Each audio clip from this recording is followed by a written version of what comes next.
All right, welcome. Today, we are diving deep into the powerful, kind of mind-bending philosophy from the Almanack of Naval Ravikant. We're going to break down his playbook for not just creating wealth, but, and this is the important part, for living a happier life. So let's just start with a question that really gets to the heart of it all. Think about your career, your life. Are you playing to win your own game? Or are you just trying to compete in a game someone else set up? Because according to Naval Ravikant, the answer to that one question pretty much defines your entire future.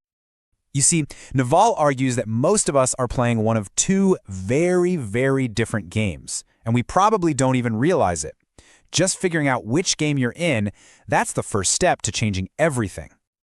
So this is the fundamental choice we're all making. On one side, you've got the status game. Think of it like a treadmill.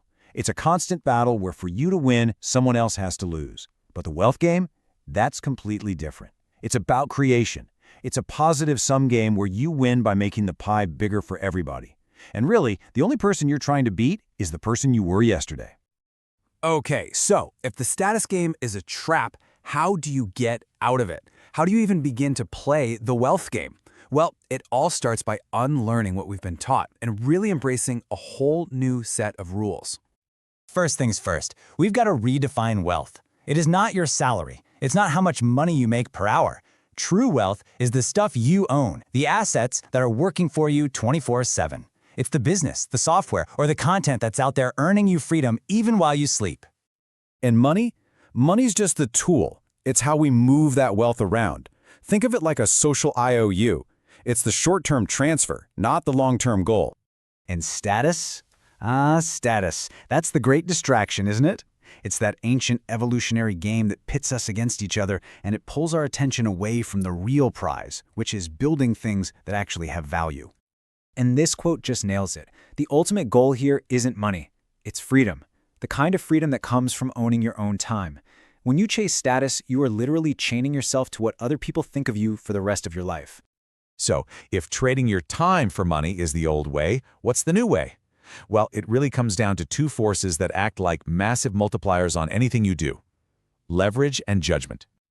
Now this is where the rules of the game have completely changed in our lifetime.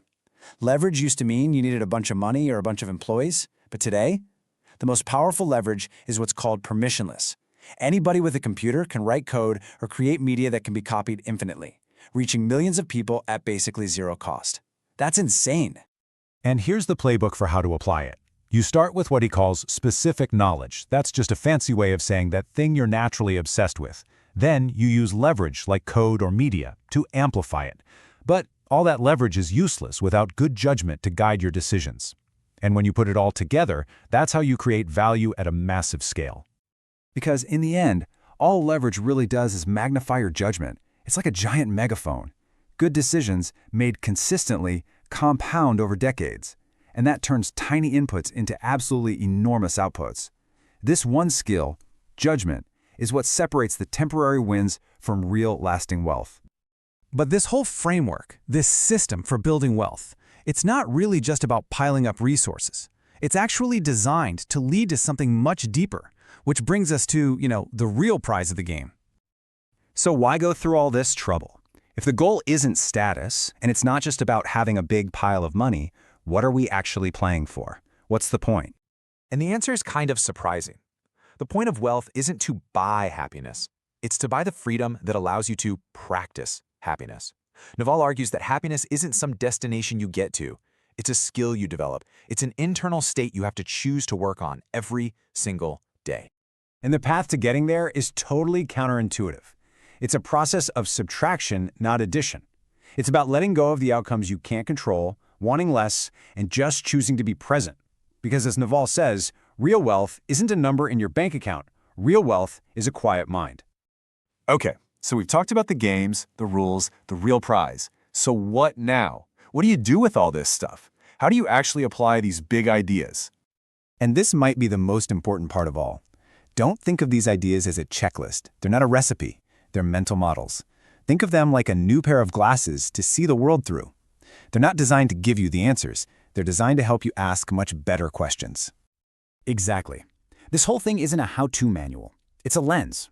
It's a collection of timeless principles for building a life that isn't just wealthy, but one that's also meaningful and, maybe most importantly, peaceful. And that brings us to the final thought I want to leave you with. If happiness is a skill of subtraction, of letting go, what is one desire, one expectation, or one outcome that you can consciously just decide to let go of starting right now?